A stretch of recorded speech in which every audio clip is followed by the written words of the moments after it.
welcome to Yisrael Thrive. I'm Shayna Netanya. And I'm Jen Hayes, and this is where thriving is our resilience. Exactly. And today we have a very special guest on today. We have Malka Shaw from the Kesher Shalom Project. Just in time, I really believe Hashem has a reason for doing everything. And I believe that she has been booked on our show because of the great tragedy we all know that's happened, both at Brown University and in Australia.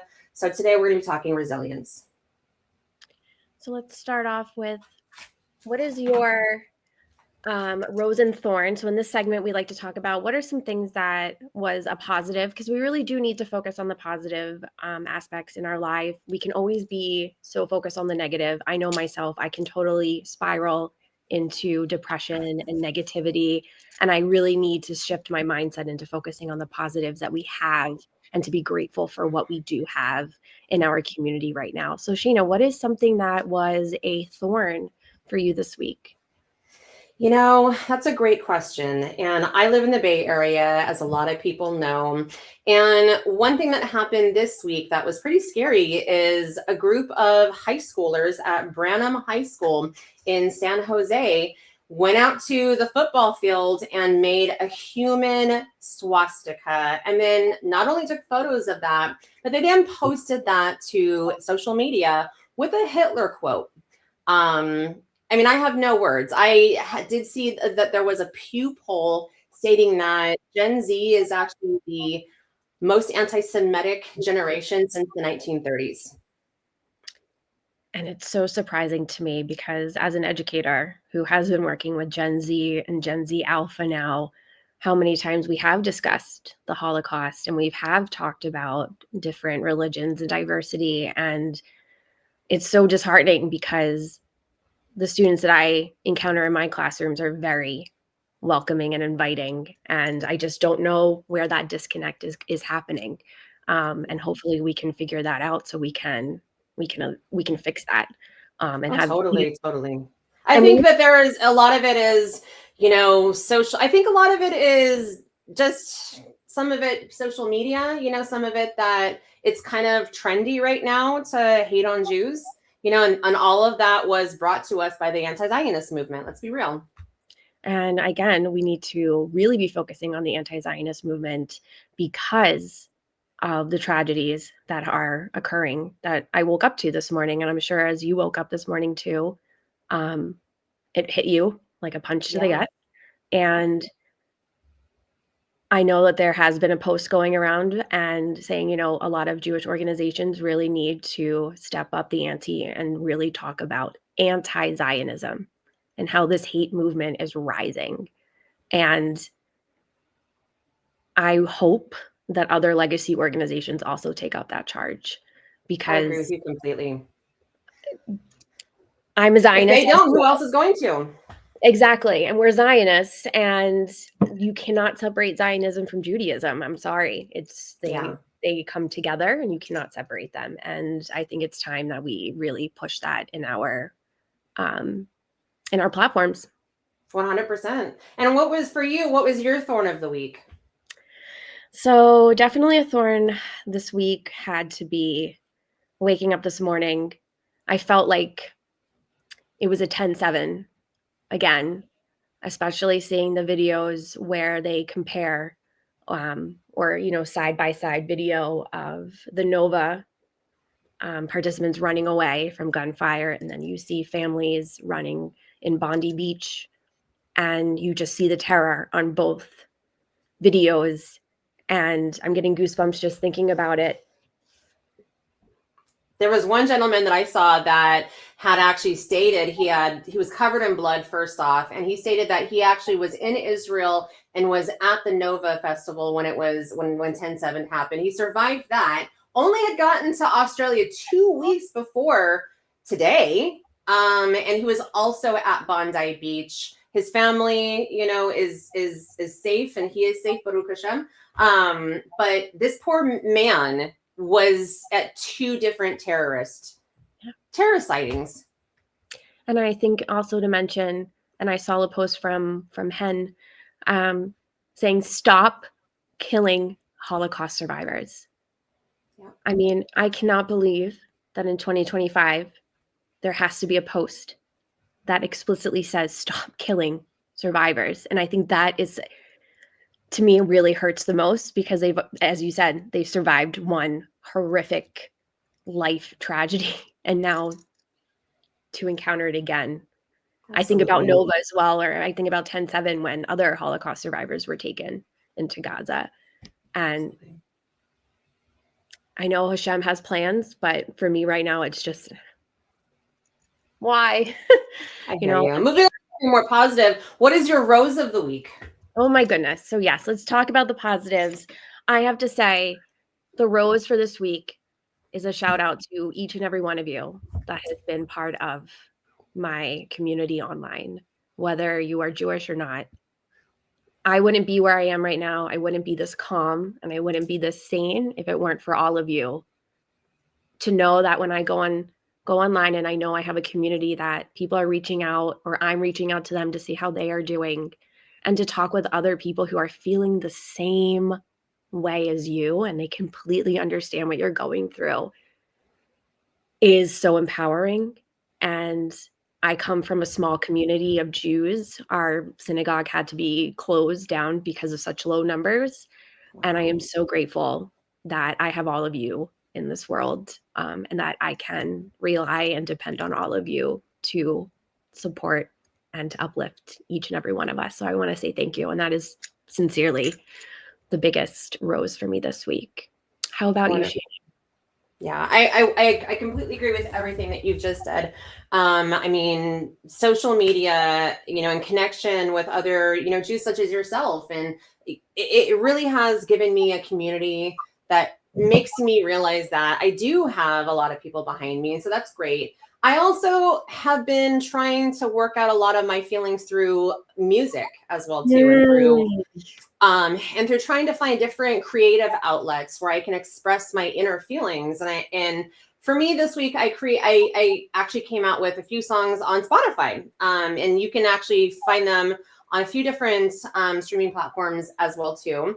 But if you look onto Spotify, you'll find Shayna Netanya. That's me. And I came out with 3 songs this week. One is Unbreakable, which is my personal favorite. And it's really just kind of like a song for about whenever you need some strength. And then we have Yisrael Thrive, which is the theme song to this show, if you like it. And then there's another one called Rise Above. So whenever you need any kind of strength, please feel free to go to Shayna Netanya and, feel free to listen to the songs. I will be uploading more music. It's kind of a project for me to only be writing like uplifting music right now for the community.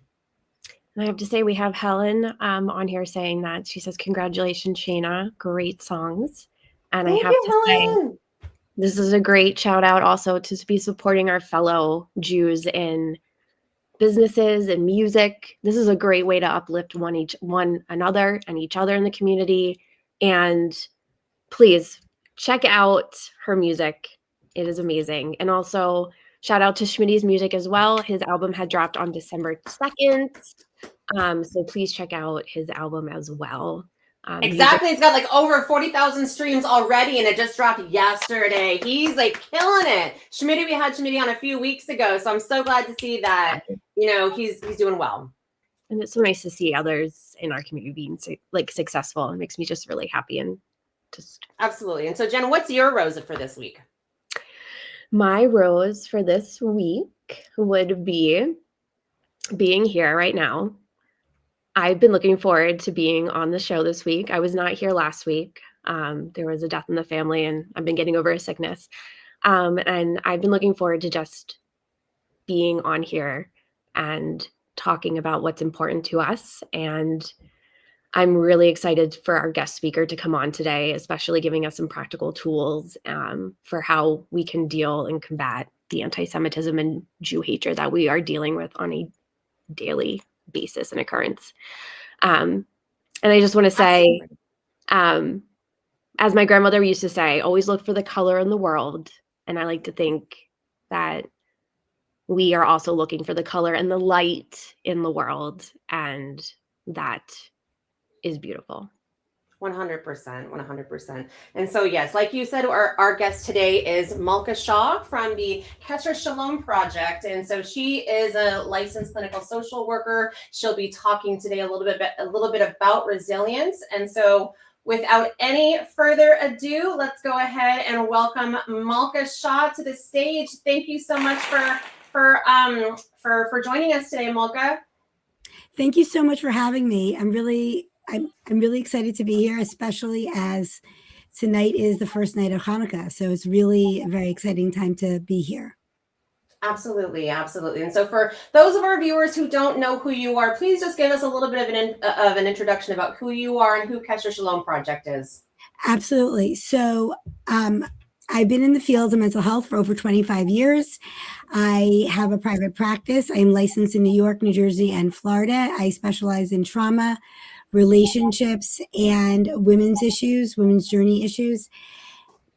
And I have large scale trauma experience, which is kind of rare in the United States, not necessarily rare for Israeli therapists, but it is unique to Jewish therapists. I was involved in the aftermath of 9/11 and other large scale traumas. And one of the other things that's unique about me is my very diverse and strong Jewish background, which did not take play in my professional life until 10/7. And then that's when I saw them both having to kind of intersect. Kesher Shalom started at kind of by accident and kind of by necessity. Kesher means connection, Shalom means peace. And what we really do is we provide an essential education on the psychological impact of anti-Semitism, both in terms of working with non-Jewish professionals and professional development on Jewish cultural competency, understanding what it's like to work with Jewish clients, colleagues, in the corporate spaces, in the mental health spaces, in the legal spaces, healthcare spaces. We work with Jewish clients. We train practitioners how to treat clients sensitively to deal with the trauma of anti-Semitism. I created something called the GUARD system, which is a specific trauma treatment on how to treat clients with the anti-Semitism. And we do a lot of education on the indoctrination and radicalization and why anti-Semitism is spreading and how to work with people who have been basically kind of like infected by what I call the poison of anti-Semitism, of anti-Zionism. Wow, it sounds like you're doing some pretty strong work with clients right now. Are there any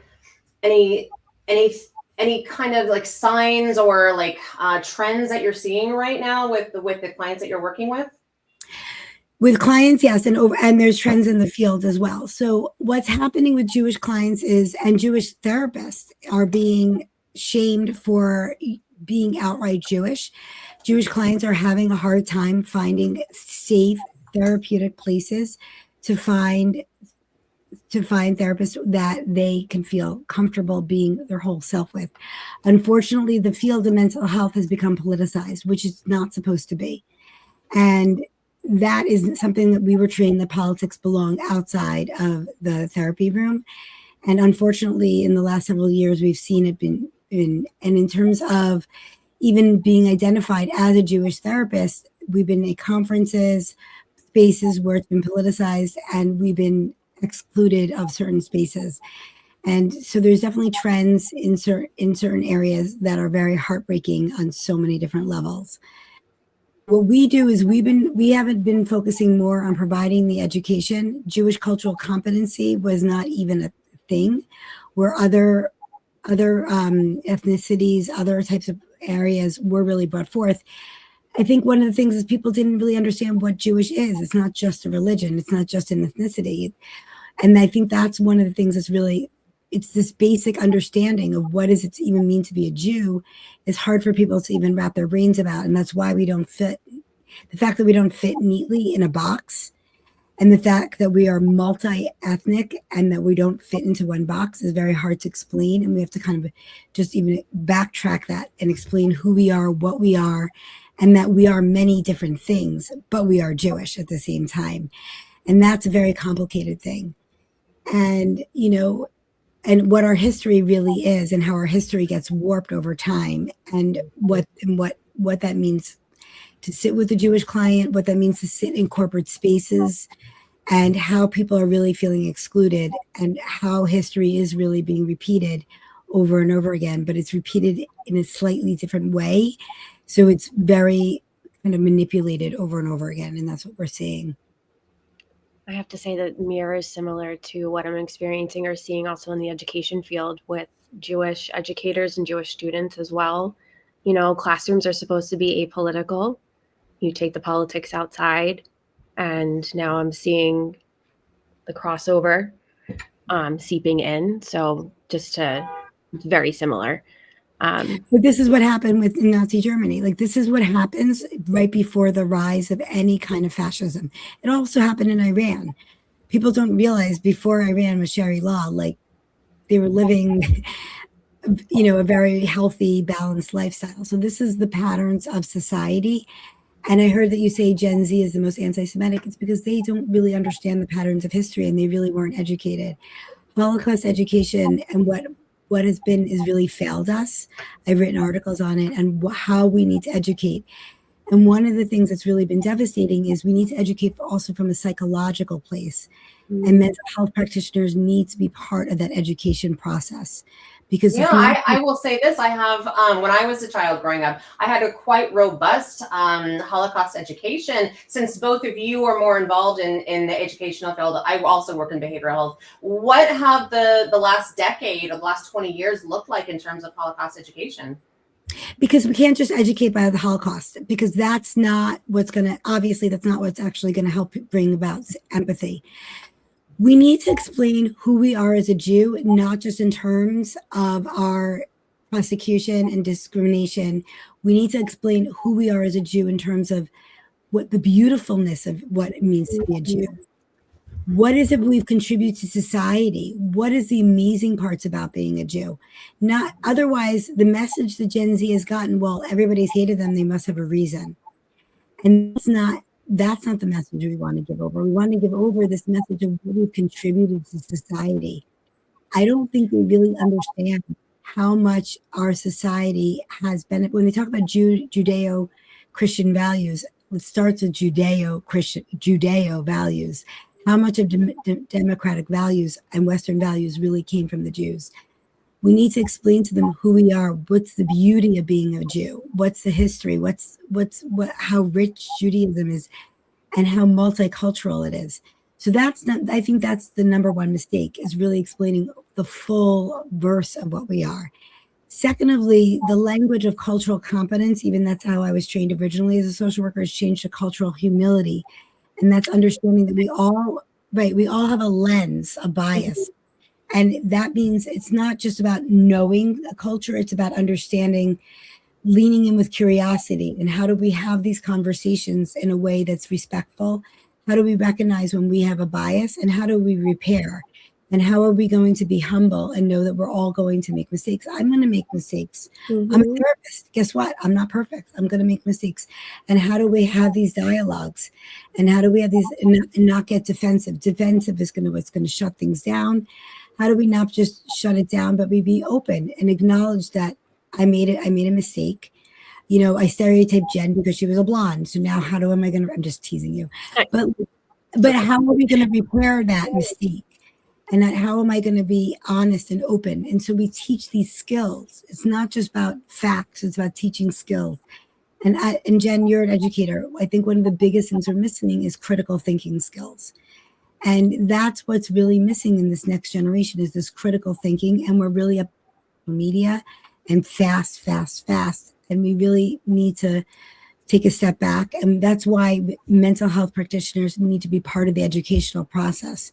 And it needs to be a partnership, and it needs to be where we come in together and we work together and have these dialogues where we work together to really build the skills, build the autonomy, because it's not just about fighting. It's about how are we going to fight, but really build somebody back up. And I've done an immense amount of research in the last 2 years of what happens in cults, what happens in different places of how did fascism, how did it grow?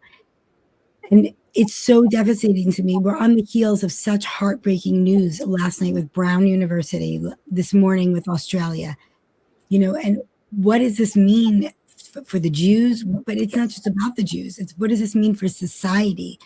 Us as a society should not stand still and say that this is okay. And if a society became numb to the fact that this is okay, that a shooting should just happen on a university and it's okay, what does that mean? And that's I know a lot of times one of the things I always share with my clients is we can't really control the outside world around us. We can only control what we do. For those of our brethren that are out there really worried, really struggling with feeling like they just have no control, like they just don't have any way to ground themselves, what are some ways that you would suggest that we can all try to cultivate a little more resilience? Well, I want you to remember that you have generational resilience. Like we always talk about intergenerational trauma, and that is one of the areas that I talk about. But I always stop people, especially when I'm talking to Jewish audiences, and I say, like, I know that I'm a trauma therapist, but I want to stop you for a minute. The fact that you're sitting here right now and you're Jewish means you come from a long history of intergenerational resilience, and that you come from ancestors that picked the idea of legacy versus destabilization, and that you chose this resiliency. And when we think about what does Jewish resiliency mean, Jewish resilience is not the absence of fear. It's not the absence of pain, because we know that we've had that, but it's this refusal, this discipline, this undeniable refusal to let the suffering define us. It doesn't let us define our identity. It doesn't let us define our values or our capacity to bring that light into each other and to let us stop. It's taking that one step in front of us, even when it's difficult. It's not saying it's too difficult. It's saying, even though I'm tired, even though it's hard, I'm still going to take one step. Even if I have to take a time out, I'm going to put one step in front of us, and I'm going to light the menorah tonight. I'm going to light my Shabbos candles. I'm going to give a little bit of tzedakah or charity. I'm going to do one thing that's going to be positive for me. One moment of everything we do is one moment of resilience. There's so many things that we can do for ourselves. The most important things are the basics. It's really about first of all, we have to take care of our mental health and take care of our emotional health. And that's the number one thing. It's not just about Jewish continuity, but it's about positive, healthy continuity. And how are we going to pass that on we have to first put on our own oxygen mask and take care of ourselves. And it's literally we all know about the oxygen mask, but when we talk about loving our neighbors as ourselves, that means first we have to take care of ourselves. V'ahavta l'recha kamocha means first love ourselves, so then we can take care of others first. So how do we take care of ourselves? And it really is the basics. And we have to start with making sure we sleep right, making sure that we're regulated and that we're grounded. And the last couple of years, our nervous systems have been hyper vigilant. We are sitting here going, okay, what's next? There was this relief when the hostages were returned, but we all knew, like, we're not done. We all knew we were not done. And we didn't, not that I could have known what was going to happen in Australia or Brown University. I couldn't have known that. We all knew that we weren't done. So we have to take these little steps of positivity to move forward knowing that we have the strength with us. So I really am glad that you brought up how we can take care of ourselves, because I'm wondering that myself. I'm just thinking about, how do I go as an educator or, any Jew tomorrow? How do you face going into work tomorrow? How do you face going into school? How do you deal with the silence? How do you handle when people do ask you questions? I'm wondering, what are some practical things, or what advice do you give? Because I'm wondering, and I'm worried, like, how am I going to handle everything tomorrow? And, life goes on. And a lot of people, unfortunately, when I tell them about how, a lot of Jews, myself included, have been getting death threats and we've been harassed, and a lot of them are shocked. What? Really? And it's because, we are such a small minority, and not a lot of people are going through this right now. What can we do? And I guess another question, I'm so sorry, but like what advice can we give to our friends and colleagues who are non-Jewish as a way to help them help us or help other Jews in their space? Okay, there's like three different I know, I'm so sorry. So it's funny that you say that because I actually think I shared. So we did. It was actually a scheduled post of like 4 ways to support your, Jewish colleagues and clients during the Hanukkah season.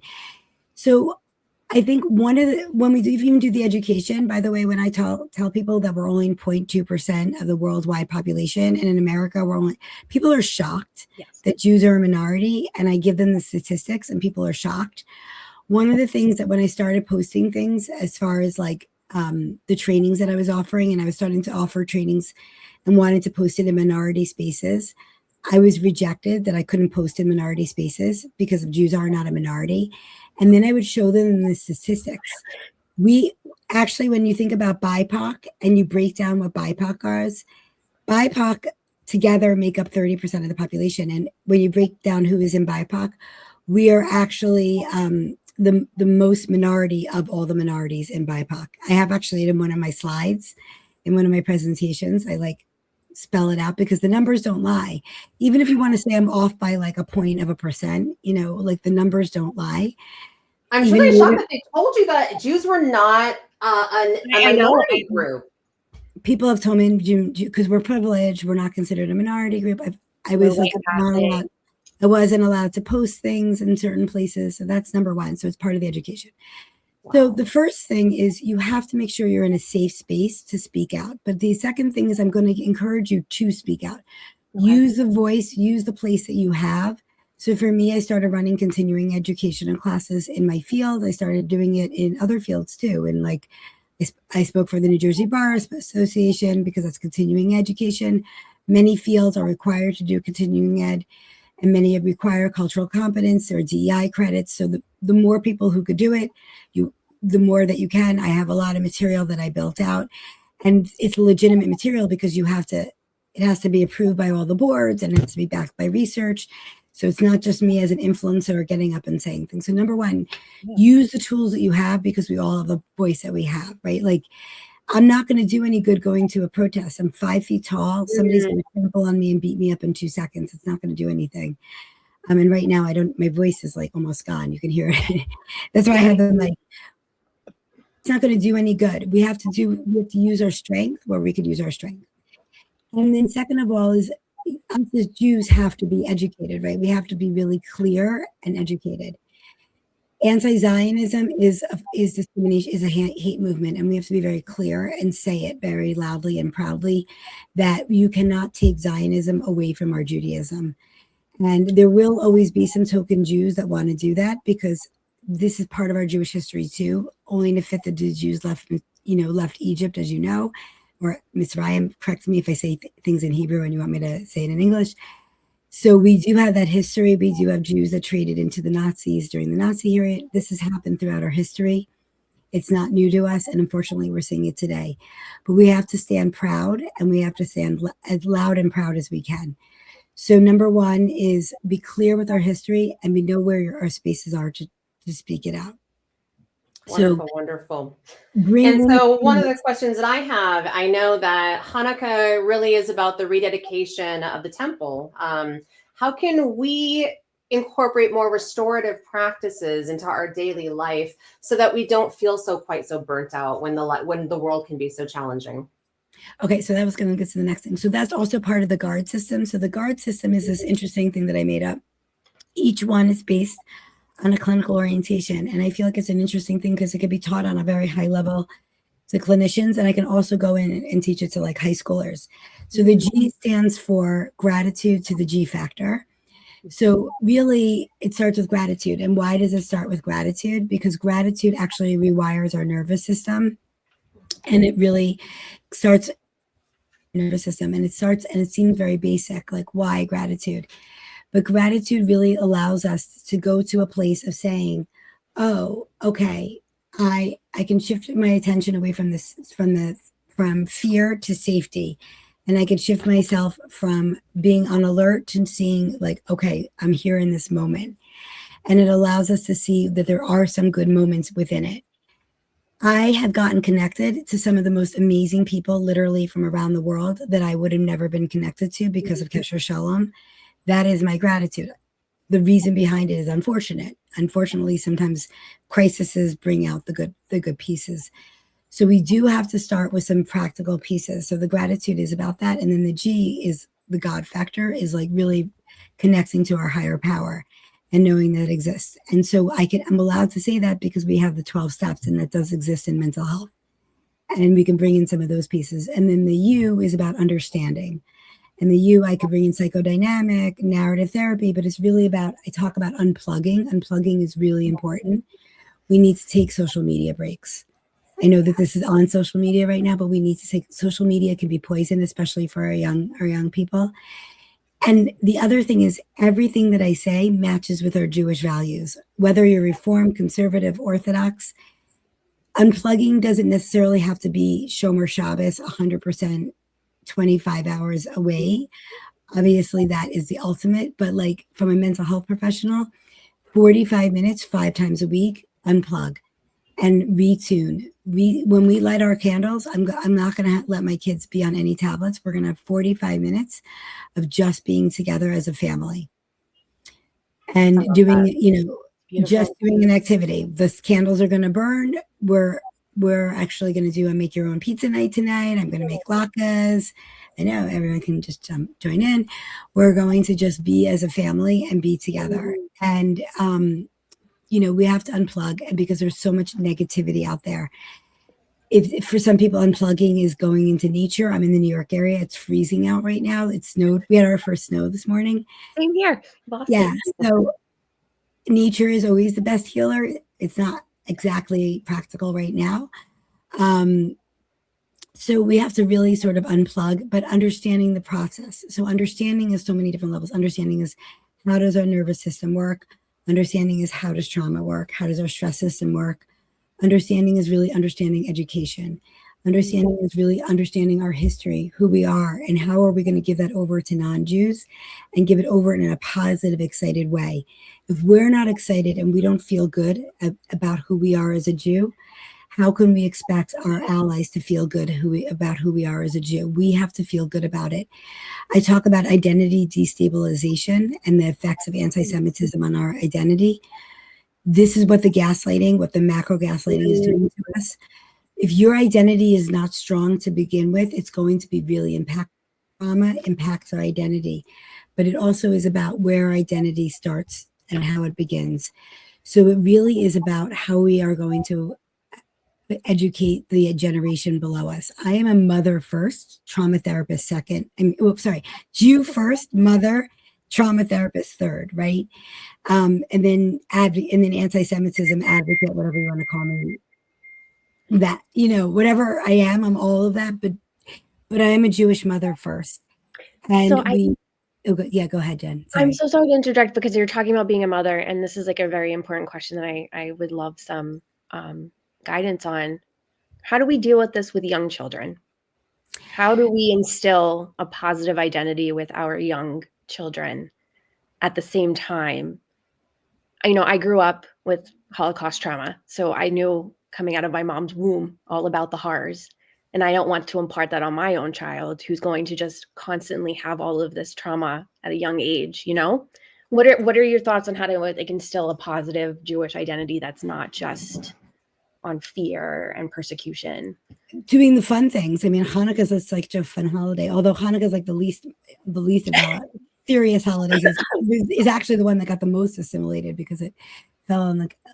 But really bringing the joy back to it and bringing the beautiful meaning. Take each holiday, even the minor ones that we don't normally celebrate. Like there's like Tu B'Shvat, like really finding out what it is and finding something fun with it. When you talk about Holocaust trauma, my husband comes from that. His grandparents, his father was born in a DP camp. Two of his grandparents lost both their family in the Holocaust, and then they had to rebuild in the Holocaust. So we really do come from that, and that generation wanted to shut down a lot of the talks. we really need to bring back that joy. And the statistics are really scary because if you don't educate your kids, kids that are not having the day school education or going to camps or Jewish youth groups are at a lesser advantage. We really want to bring that back and bring that joy back. And I wanted to just share something. When 10/7 happened, one of my kids was 10 years old at that time. That kid's going to be bar mitzvah soon in March. And I asked him, I said, is there any part of you that wishes like we were less religious? You know, I didn't grow up as religious as I am now. And I asked him, I was like, was there any part of you that like wishes we were less, or wishes that you, because my boys openly wear yarmulkes and tzitzits now. And I said, was there any part of you that wishes we weren't or doesn't want to? And he said, no. And he's like, it's like when I'm like, when you hear that they hate us, what does this make you? What happens? And he goes, it makes me want to be more Jewisher. And then when I you did a good job, Malka. That's the right answer. He's like, well, he'll say things like when he'll see me on a panel, it's like he'll be like, why wasn't that guy wearing a yarmulke? And I was like, tell him to wear a yarmulke. I'm like, well, that guy's famous, so I'm not going to tell him to wear a yarmulke. But that I'll be like canceled. But he's like, they're wearing the hostage pin. Why isn't he wearing a yarmulke? But he wants, we want them to feel good about being Jewish and not just feel the negative. So because they are going to hear some negative things. And so we need to have internal. And so it was really interesting. At 10 years old, he said, listen, I think they're just jealous. He's like, you told me that bullies bully because they're sad inside, and bullies bully because they're sad inside and that they're hurting. So he goes, I think the non-Jews are hurting because they don't have as many holidays, or they don't have a good sense of identity. And I was like, I would agree with that. We are a smart kid. We have kept our identity despite the odds. We have kept our identity for 4,000 years. Yeah. Look, when you think about the story of Hanukkah, it was really a decree for the Jews to not keep their identity, but there was not just a pressure from the Greeks. There was the Maccabees were also fighting other Jews who wanted to give in. Yep. And I didn't even really understand it until I read Dara Horn's book. Everybody knows that I love Dara Horn. She's amazing. I hope to meet her someday. We're like from the same area, New Jersey. I think she's probably my age, and we grew up in the same, like 2 towns over. But I really didn't understand how much they would like fake their circumcision, like they would like sew it back on. They were fighting the assimilation. They were fighting this idea of within ourselves, and they were fighting the outside. And we see this again today.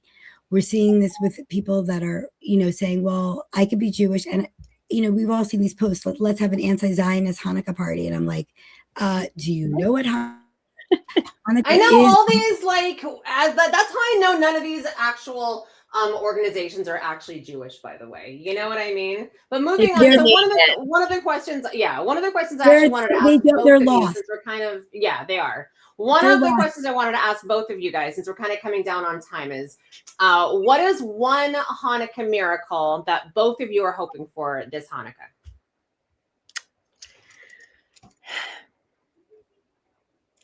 I would love to have Ron come home and to have our family just be home. And just, I know it's in a broad, grander scheme of things, but Christmas, oh my goodness. Sorry, I'm in an interfaith marriage, so I got Christmas stuff around here too. So a Hanukkah miracle would be that everyone is home and we can take these off. For me, that would be what I'm hoping. What about you, Malka? I do agree with that. Our live hostages are back, but I think that the Hanukkah miracle is that we could turn it around. There's been moments where it did feel very repetitive of the 1930s. I think that we as Jews, first step has to be more united than ever.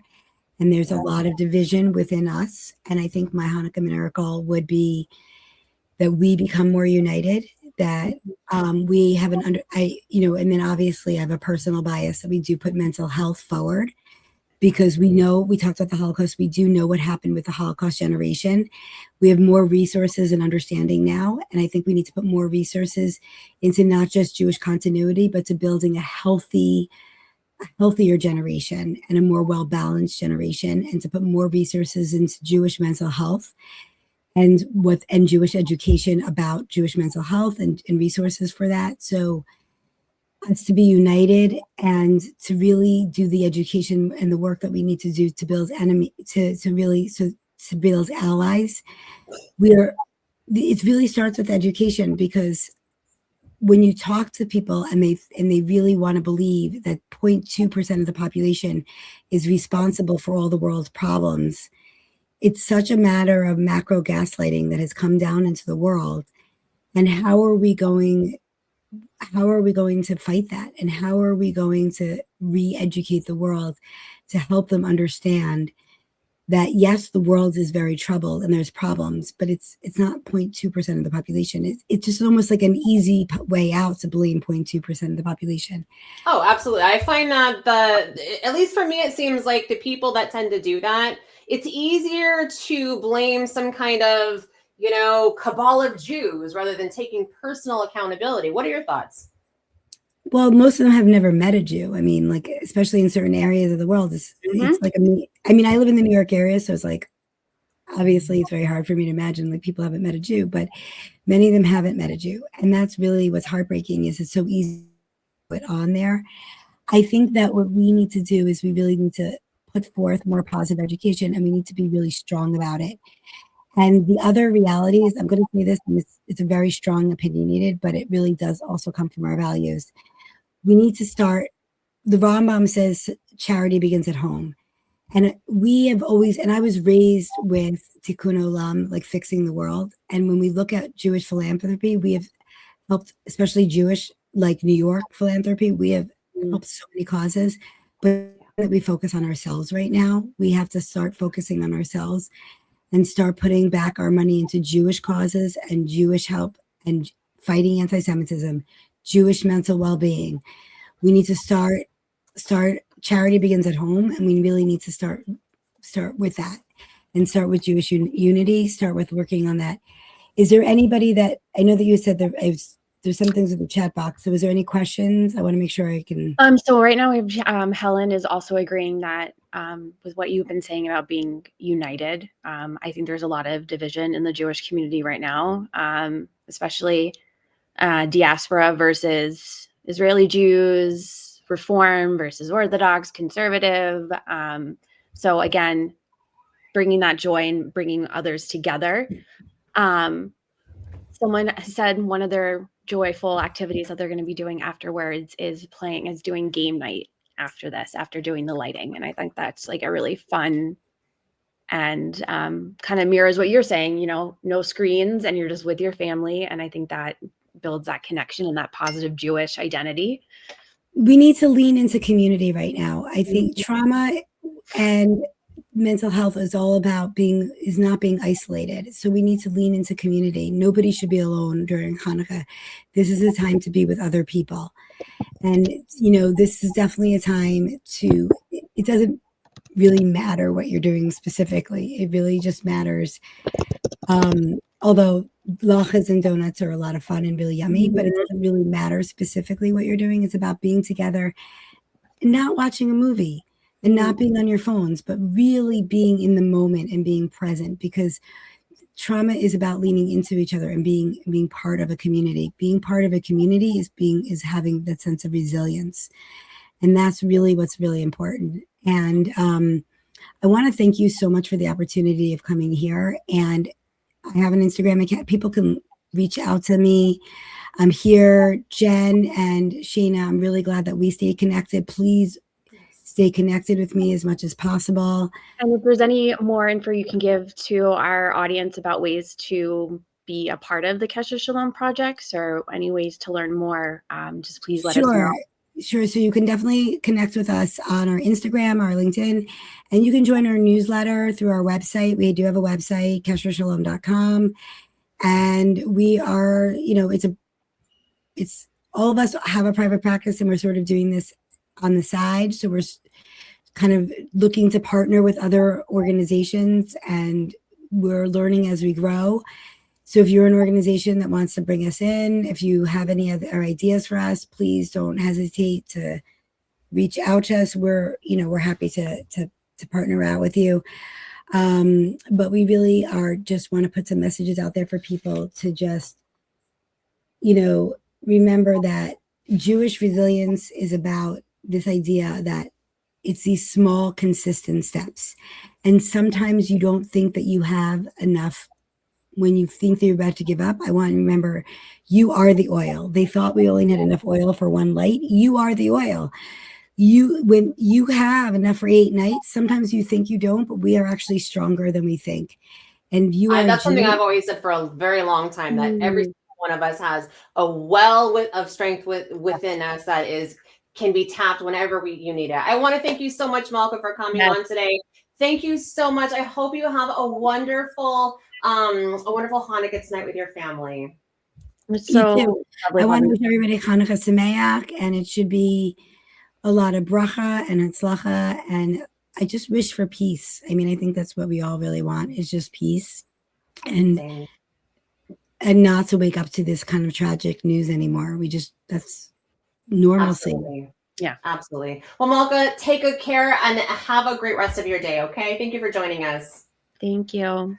Oh, that was an amazing interview. Has so much knowledge, and I am going to be looking at the project. I'm very curious about all of the articles that she was referencing. I'm actually going to be looking to see if I can get Kesher Shalom to come into my work to do some cultural competency training. It's definitely needed. That's a great idea, even for a school PD too, for educators. Now that you mentioned that.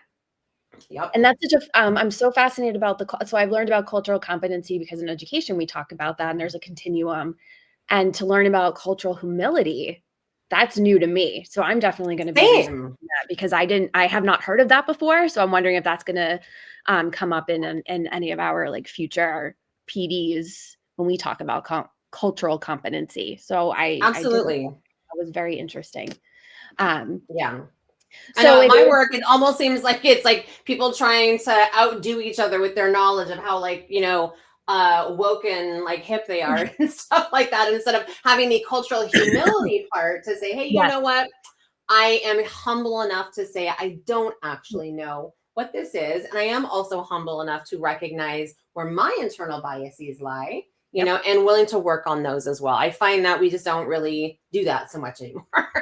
And I think also too, mentioning that we do make mistakes. And I think a lot of us get worried, especially with a lot of these new terms coming out. You know, you don't want to make a mistake. You don't want to say something that is going to be misconstrued and you're going to be labeled X, Y, and Z. And I really like the emphasis on, we are human. We are not perfect. We make mistakes, and you just rectify it and you fix it. You reconcile and you move on. Exactly. Giving people grace, you know? Yes. Yes. So I think a way for us to have these ongoing dialogues is to give each other grace, and to know to remember that the other person is coming from a place of good intention. It might not come off the way that they had thought it would have, but again, the grace to have these difficult conversations. Totally. Now, I heard something. A little birdie told me that you have something new this week. I feel like we need a little leitmotif. This has been a very hard day for a lot of us. So I'm going to put on my Happy Hanukkah glasses. Will I bring them to work tomorrow? Yes, I will. See, this is the way to bring the light, you know? Oh, and exactly. We have to have joy. We have to celebrate. And you know what? I'm not going to go into work tomorrow.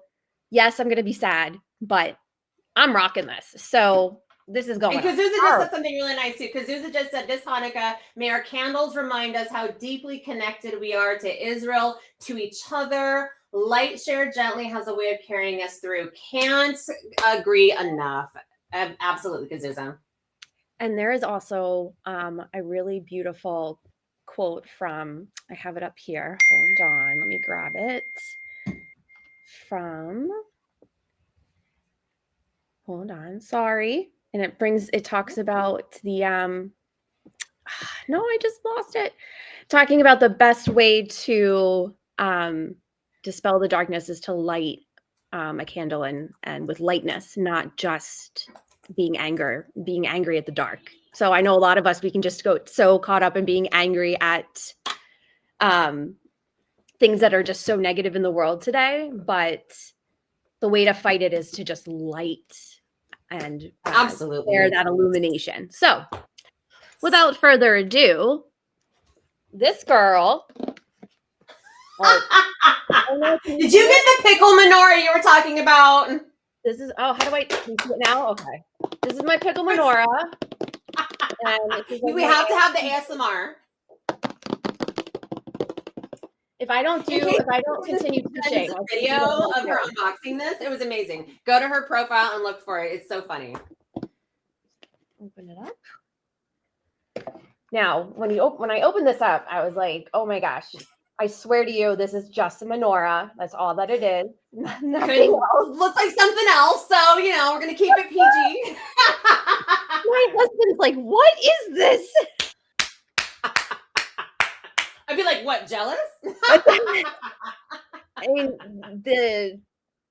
mean, it's even bumpy too. Oh my goodness. It's got bumps, lines, crevices. I mean, it's also too with the ASMR. I'm really liking that. I wish I had nails long enough to do that. My nails are just completely crap.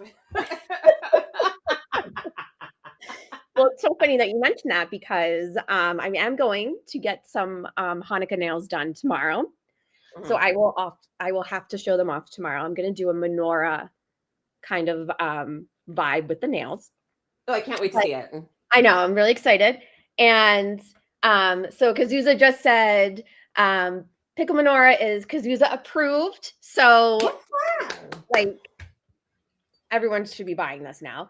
Helen says, are you sure it's just a menorah? Well, that's Jen's secret, right?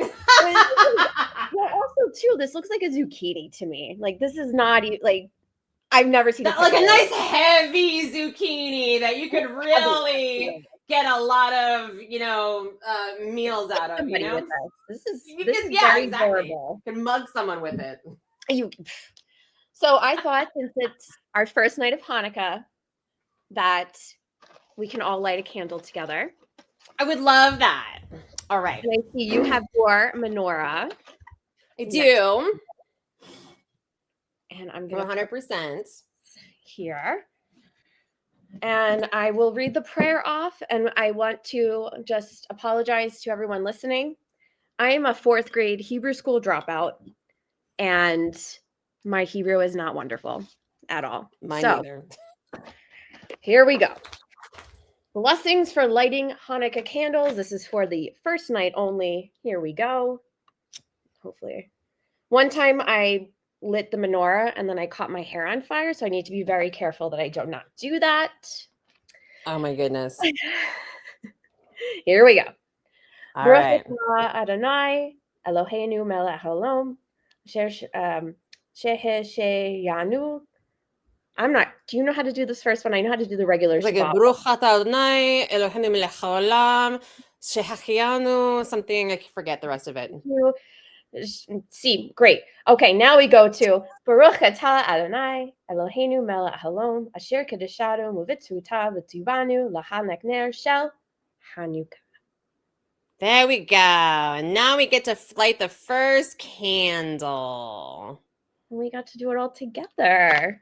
Yes. And this also reminds me of the whole, like the light in me salutes the light in you, namaste kind of vibe as well, And also we are going to, I know we talked about this earlier, we are celebrating for those that are not able to celebrate. And especially those that were taken. I remember my rabbi had said something about this back in December of 2023 when the hostages were, still in Gaza. And it was really difficult for me at that year to continue celebrating. And he said specifically, it's incumbent upon all of us to celebrate for those that can't. And so even for all those out there that may be watching, I want to hold space for and recognize the fact that plenty of us probably aren't really in the mood for it, but try to just do as much as you're able to. You know, if tonight you have to take kind of a light night, do whatever is going to be good for you, but just make sure to really take care of yourself and whatever way feels best for you. And just this one small act of just lighting the candle, just doing that. You don't even have to say the prayer, but just lighting that candle is an act of resistance. 100%. Literally spreading more light in the world. To drive out the darkness, you need more light. And that's 100%. 100%. And I know time is coming to an end, but I do want to close out before we go that we would love to see all of your menorahs. We all know you can see my modern day pickle menorah. My mother has a menorahsaurus, so it's a dinosaur, and on the little spikes has the candle holders. We would love to see any and all menorahs that you have. Please send them to Yisrael Thrive, and we would love to feature them on our show for next week. Yes, tag us.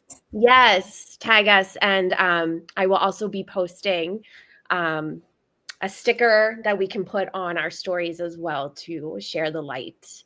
I'm looking forward to that. Well, thank you all for joining us today at Yisrael Thrive. I really genuinely hope that thriving is also your resistance to. Happy Hanukkah, Chag Sameach. Go out there and love your people, guys. Stay strong. Be proud.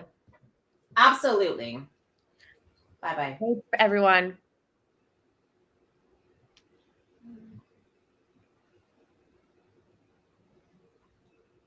All right, and we are officially off. There we go. How do you think that went? That went well. I know for me, when she's like talking, I'm like trying to figure out when to like interject with a question, because she was like, but I thought it went really well. I think that was I thought it went really well went really well as well too. I've been trying to kind of understand that if we have guests that are a little more verbose, trying to find a place where I can just like, okay, I'm going to cut you off right now. Yes, yes. That's why I was like, I'm trying to like find a way to get in, but she's just so knowledgeable. So obviously I didn't like want to just cut her off. But totally, I think it went really well, and we had a consistent audience number. People were commenting. It's only going to get better. I saw logged in Joshua Haston. Do you know who that is? No. Should I know? He's actually one of the hosts. He's a host of a JNS show. And so yes. I'm not a podcast listener, so I don't know most of these people. So this is wow. Yeah, and so like he and I have talked behind the scenes as well too. One of my goals is to get on JNS one day. And so the fact that he logged in to see our show, especially like with the new setup, when everything is looking good, looking professional, I think that works for both of us so well. I think we're in our stride.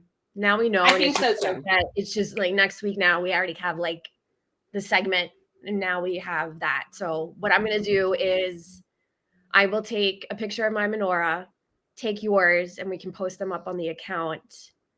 And Helen just wrote, she's like, don't forget to follow me. And I'm like, I am following you, but that was from Yisrael. Yeah. I was like, oh my God, no, I thought we were. And we can do that. Totally. Yeah. Gosh. This is what we wanted to do. Like, here we are spreading great information, joy. And we're not just being bogged down by like the complete sadness and shit of the world, but we're actually just okay. Exactly. Yeah. That's how I feel too. Well, it was lovely podcasting with you today, my dear. I hope you have a wonderful rest of your Hanukkah. And I'll send you a photograph of my menorah so you can put it on Yisrael Thrive's Instagram. How's that? Perfect. All righty, friends. All right. I'll talk to you later. Talk to you later, babe. Yeah. Bye.